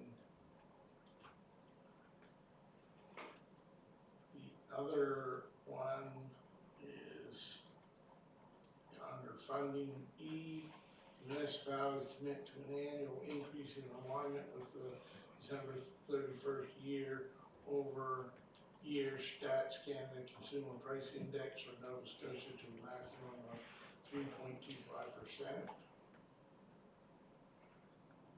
And under regional representation, it says each municipal unit shall provide in-kind access to meetings and office space to economic development officers on an as-needed basis. Each municipal unit shall provide in-kind access to meeting space for the Western End Board and LOC on an ongoing basis. Personally, I don't see D being a problem. A would be a problem for us. We don't have room for our own staff, let alone others. And we've done that before, and basically it's tying up an office, and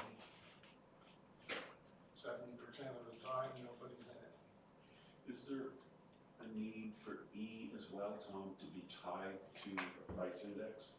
I mean, doesn't that, I feel that gives us less control over the budget. If we're just automatically giving them an increase, that gives us no say as to say why. The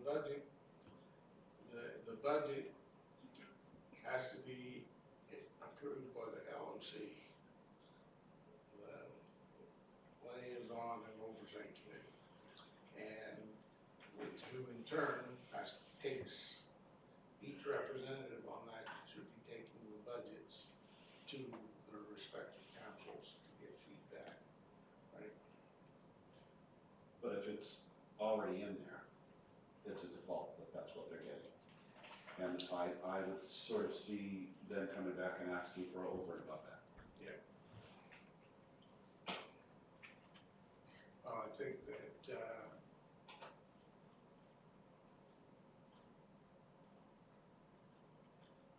I mean, I'm not saying it's not warranted, I just, yeah. it looks to me like it's an increase for the sake of an increase. Yeah. No, I wouldn't disagree with you, but I would say that basically what we're trying to do is, you know, sort of make that commitment, I guess, but if we're not, you know, if we're not good with it, then I can relay that message. Any other thought on that? I don't want to speak for the committee. I do see where that says, in alignment with the December 31st year-over-year Stats Canada Consumer Price Index to a maximum of 3.25. Are they identifying in the other document perhaps what they're requesting for this year? Or are they just automatically requesting 3.25? It's like an automatic 325 to me. It's to a maximum, but it's in alignment with the Stats Canada Consumer Price Index.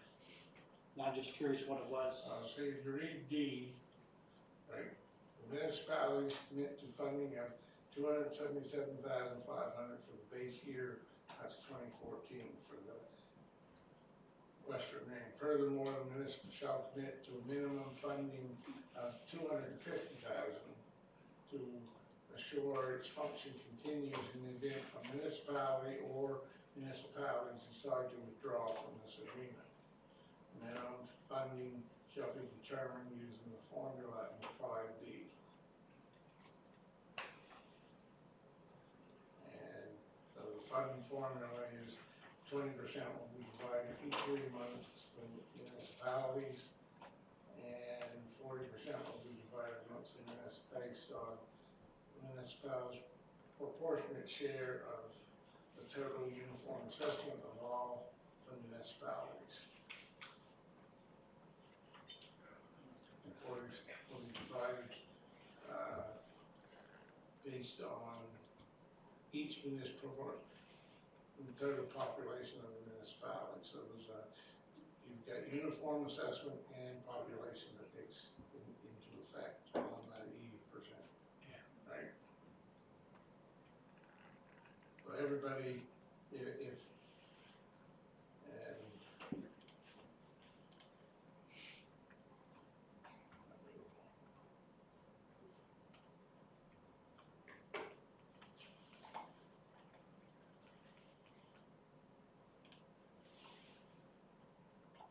just looking at the other documents.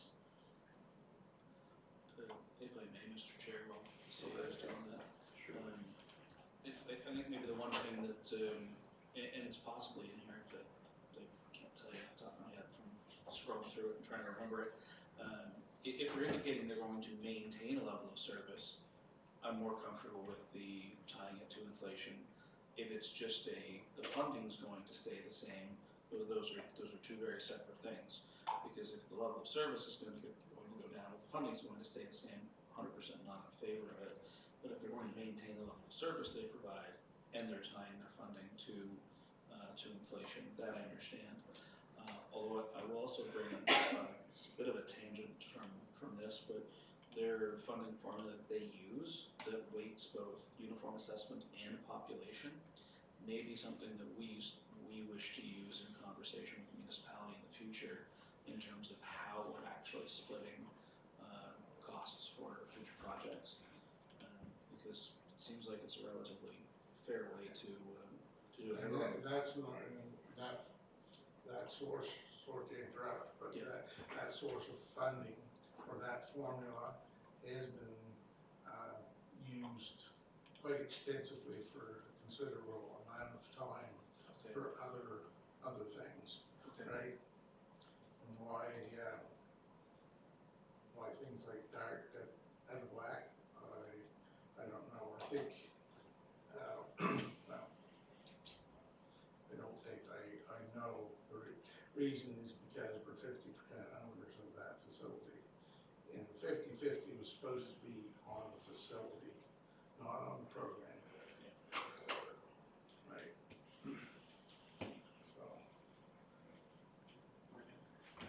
Thank you, Chair. I think what we need to start doing, and I don't want to speak for everybody, but if you read this, municipalities commit to an annual increase in alignment with December 31st over the Eurostat Canada Consumer Price Index for Nova Scotia to a maximum of 3.25.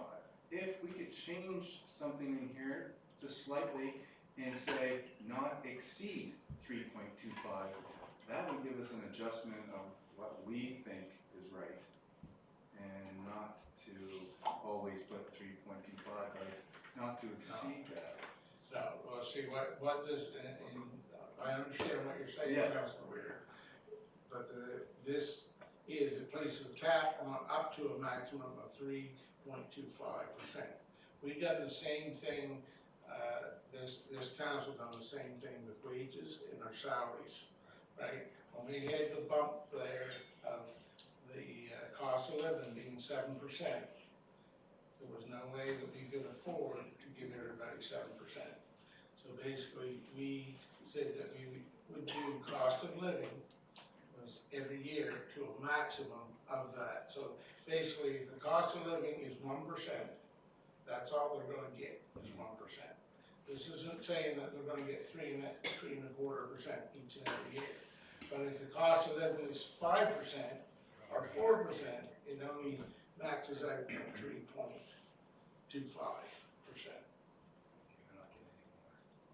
They're not getting any more than the 3.25%. But it's gonna be dependent on what the cost of living is at that point in time, which is the December 31st.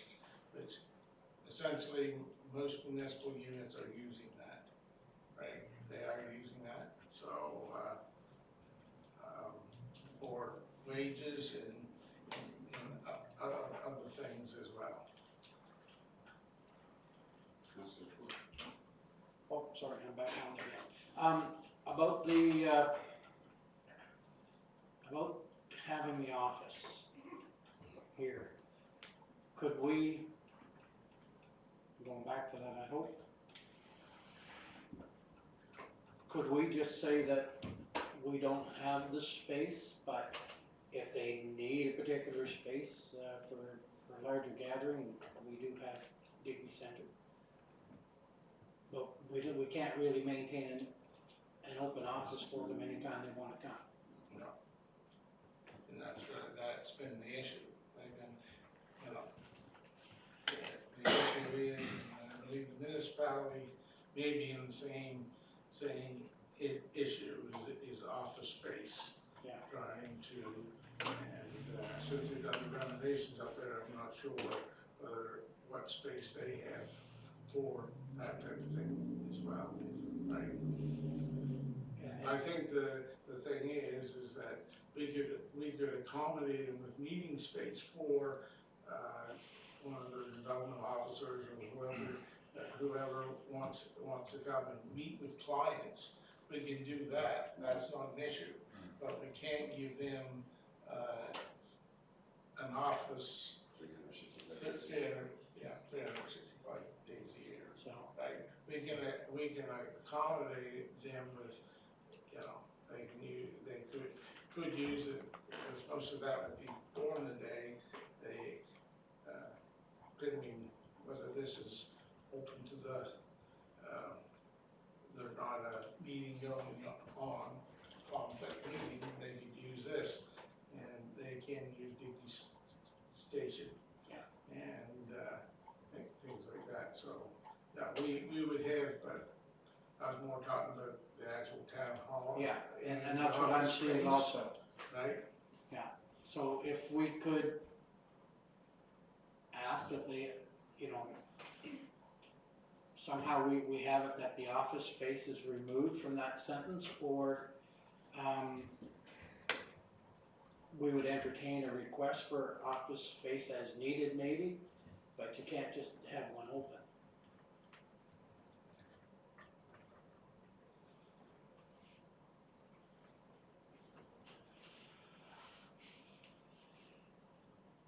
I think maybe their wording isn't quite what they intended it to be. Agree. It's vague. Yeah, purposely vague. Where do they meet now? They have a space they work out of now? In Yarmouth. Yeah, the main office is in Yarmouth, right, but they do have, occasionally in the past, they've had their board meetings here, in the council chambers. And they, we've accommodated, they come and they book the space, right?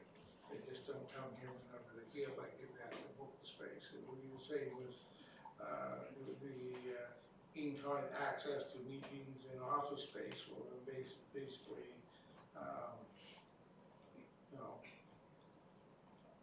I can ask for some clarification, because, basically, this is gonna be a recommendation going to council, so there is some time to get some clarification on those two items, and,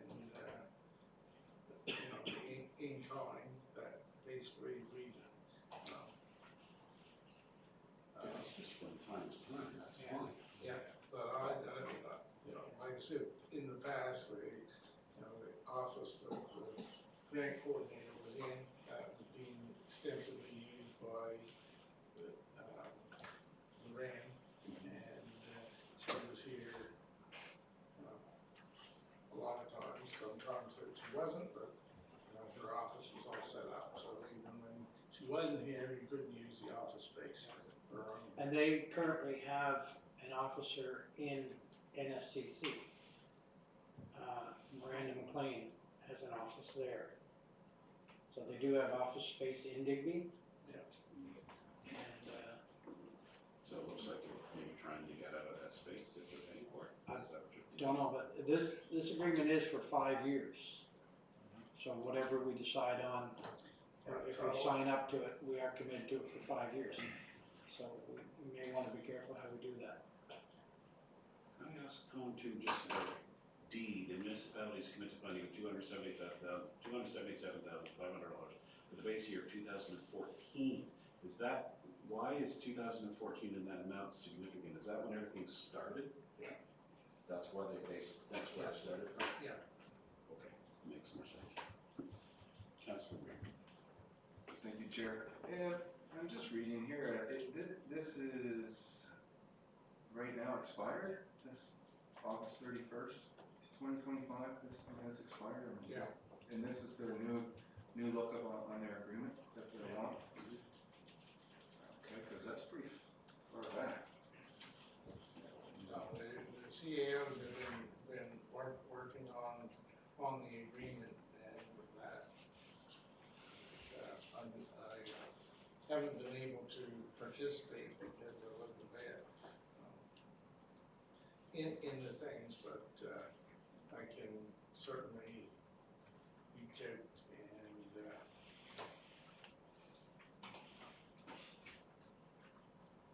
So as sits right now, Chair, is this is what we were doing and this is what we have been doing or is this something, what has evolved here from the last time we did 5 years? Things that are highlighted in that. That's the highlighted? Yeah. That's what I want to make sure here. So I sort of, Can we defer this to the next meeting so we can? I don't think our discussion's finished yet, though. Okay, yes, sure. I had a question about 10.3. I find it a little irregular that 2 members of the board of directors appointed by the board. That doesn't sit well with me. We have your own director appointing your own directors. I think this is the members, this is the Recruitment and nomination. nominating Yeah. committee. Basically, I think the reason that was amended is because the other system was, quite frankly, broken. Did they have trouble getting members or? what was the Basically, it's, you know, the two, this is an addition to, before, there was only the 2 members from the municipalities, from the Liaison and Oversight Committee, and then the 1 member who was appointed by the province on the Liaison and Oversight Committee. They were the nominating committee. There was nothing from the board. So basically, they're wanting to add to the board, these 2 members, and So they have another voice. so they can make some recommendations. They may have better contacts, right, in recruitment, right? They may know somebody out there that would be good for the appointment on the board. But I think at the end of the day,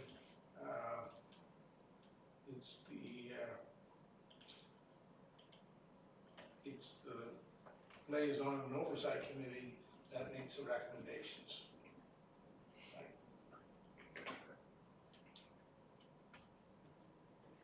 Any other discussion? Okay. What is the will of the committee?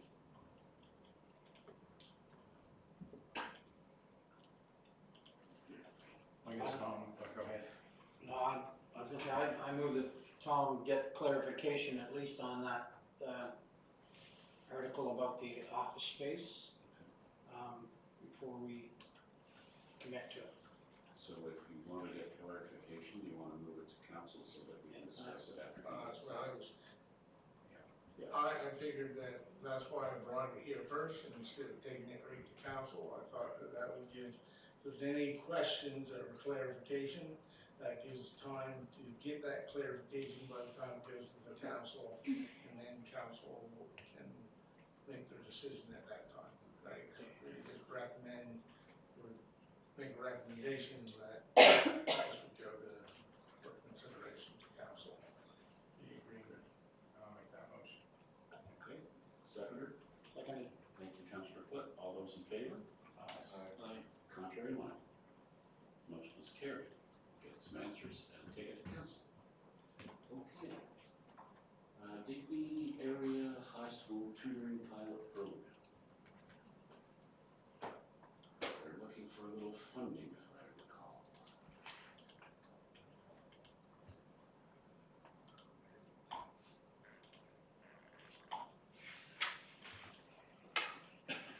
Again, we're a school system with a very small population of students in the school and the entire municipality.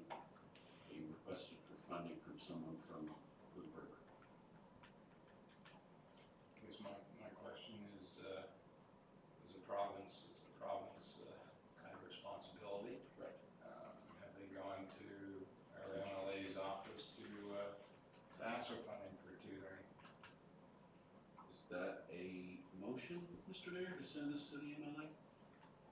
Oh, I see, it's coming up, the next one, they're taking on, To so take it to our meeting? take it to our meeting. Sure. If it's soon, if not, then definitely recommend So you want an email or something off to Jill to say, you know, we're being asked for tutoring services now, and this is a responsibility of the province.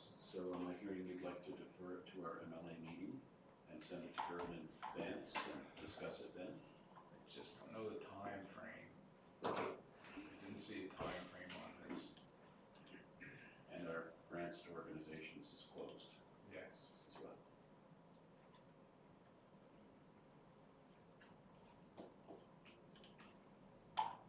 What is the will of the committee? I would suggest that we do discuss it with Jill, depending on if we can get a timely meeting. But I'll sort of counter a little bit, despite the fact that I don't really want to spend any funds on anything, but education is really important, and looking at what they put in there for some of the scores that our students in the area have, especially regarding math, it's terrifying. I'm not even sure that the math they teach today would be the same as what some of the other folks in the room likely would have learned when they went through, however many years ago, that may have been for various folks. I don't even look at it now, I look at Shane, but yeah, all the way back in the day, Shane, when we went through, it was a little different than what it might be today, and those scores are, like, they're gonna be a challenge going forward for many of those folks, so I do see the benefit in terms of them attempting to get a tutoring service, or, you know, something up and running. And they have actually charged the municipality in their pilot project breakdown more than the town, so, there are. Sometimes because they need transit. No. Ask right? Yeah, Look okay. at it, you know, basically they're asking for the tutor 25%, $263 from us and $263 from the district, right? Again, you know, And $50 for the coordinator from each yeah, level. and 50 each. Yeah.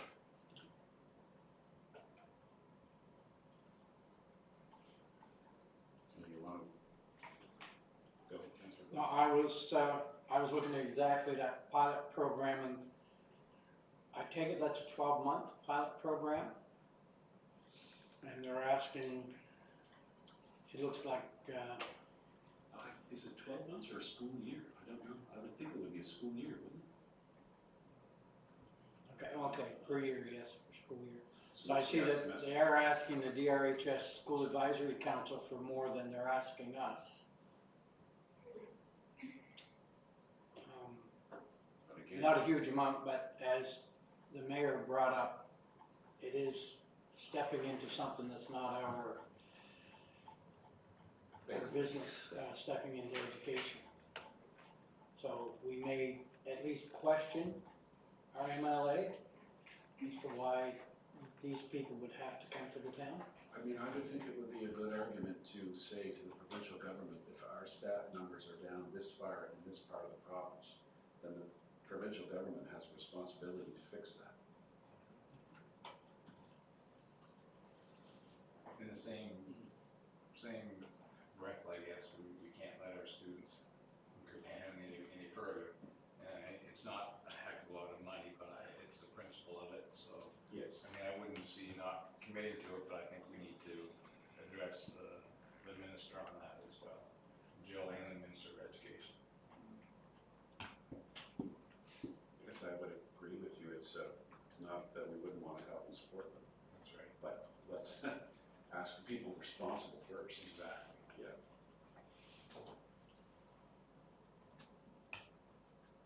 Go ahead, Councillor. Thank you, Chair. So can I motion from that to our meeting, if it ever happens, with Jill Bolser, or MLA? Certainly. I'll second that. Thank you. All those in favor? Contrary minded. We will move that to our MLA meeting. Fantastic. Sobeys Crosswalk, J8. I requested that one be added to the agenda, more of a, bring forward from the previous discussion we had around it. Honestly, I probably could have solved this by asking Tom a question or two, but, I know when we discussed it before, there was discussion around, are we potentially putting light there, are we putting flashing whatever's there, or are we removing the crosswalk altogether? And is Sobeys agree to pay for their side of it? Correct, yeah. And I'm just wondering if there's any update on any of that, if the decision's been made, or if there's been anything that's come back from Sobeys. I know I am talking to Sophie's, Okay. so, and I think that we were going to, and the signs are still there, they're only there because we didn't paint the crosswalk. Yeah. Because we plan on eliminating it, Okay. right? But we left I think we left the signs there, basically, if they're still there. If they're not there, then it's worn off enough that, you know, it's not gonna stop people from Okay. crossing there, right? Okay. But it's not gonna be a marked crosswalk, Okay. because you're dumping people into the ditch, basically. Did we get our pressure washer yet to pressure wash off? That, I'm not 100% sure whether we did or not. That was another thing that we were waiting for. Ready? And there's a crosswalk across the Dairy Queen anyway. So I mean, people can go to the Dairy Queen, cross and walk down the street there, on that side, so. And that's got a flashing light and all on Yeah. yards, right, so. Yeah, it's a lot safer. Right. All right, request for meeting with MLA Joe Balser. I requested that one go on there as well, and that one, I think, I put a little more detail into my request, but it was essentially to discuss some of the different funding matters that we brought up over time in with various committees, or as well with respect to certain properties and their taxation or lack thereof, in terms of the assessed value from a few years past. So I thought maybe it was time that we put in a formal written request to sit down with with Minister Balzer and discuss some of these items, and potentially if we submit all the different things that we've, think of to the CAO, so he can give her advance notice to say, we'd like to talk about funding for senior safety, we'd like to talk about funding for the healthcare coordinator, we'd like to talk about that other place, and certain valuation things that occurred, that, and add this recent one from, Education? yeah, education on there as well, that might be beneficial. And I may or may not have cracked a joke about them working 8 days and then taking the rest of the fall off. But at the same time, even though they might have only set for 8 days, Jill's gonna be busy, so we should probably put in a formal request to say we really wanna sit down with you. And I would suggest it also be something that's separate from sitting down with the municipality, just in the event that they decide that maybe they should do the same thing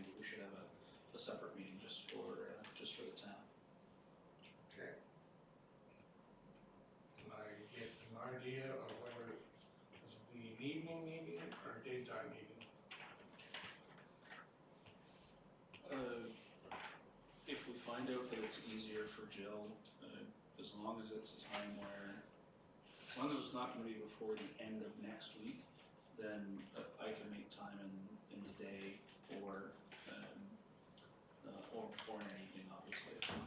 So I'll be flexible if it's easier to get her here, I'll commit to being able to show up if it's daytime. If she's amenable to an evening, I would suggest an evening, but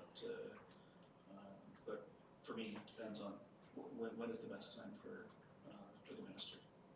Because can we get a commitment from everyone to try and make an attendance, whether we get a time from Jill? You can arrange, Tom. I think it's important for staff to be there as well. so- Yes, so if it's in the afternoon, or daytime, it would be better. Councilor? Thank you, Chair. When and if this meeting gets set up, do we then have our opportunity for time to put in these requests? Then, not so much now, because we don't know if it'll be 6 months for this meeting or not. Kind of gets away from things. I didn't think it would be 6 months. I really do think it's quite fair to soon. Probably about a month anyway. Within the next month, I would think. With the season gets in the year, and you know, It's true. yeah, right. I believe you're quite aware of our council schedule, so. Yeah, well, I mean, we know, let's put it this way, we know when there's no council meetings, but we don't know what you guys are doing on those days off, we'll say, right, if you know what I'm saying? Yeah. So, basically, so we'll just have to do what we usually do, is see what dates she's available, ask for 1 or 2 dates.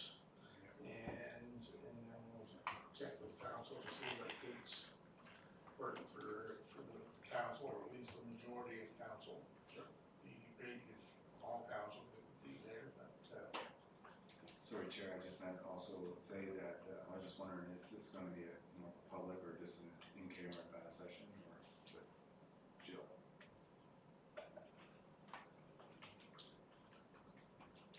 usually it's not it depends on what matters we're gonna be discussing, right? I mean, if some of these things, like assessed properties, and we're gonna be talking about individuals and things like that, then yes, it will be a in-camera type meeting, right? Because at the end of the day, there's no decisions that council will be making at this meeting. It's just a matter of relaying information back and forth. So the important thing with being in public is that any decisions that are made are to be made in public, right? So, Yeah, we're certainly not going to get a commitment from her for anything that we're No, doing. I'm no. not sure, so. She'll take it back. She'll take it back to her people. The last thing you get would be a decision. That's right. All right. There's no more discussion there. I think that brings us to our in-camera business. And I'll need a motion to go in camera. Motion to go in camera? Thank you. Seconded by Councilor McCormick. All those in favor? Aye. Contrary minded? So we're out of council, we're out of in-camera, Norm. It's getting late. So we need a motion for reviewing the correspondence by Churchill Ashford. So moved. Seconder?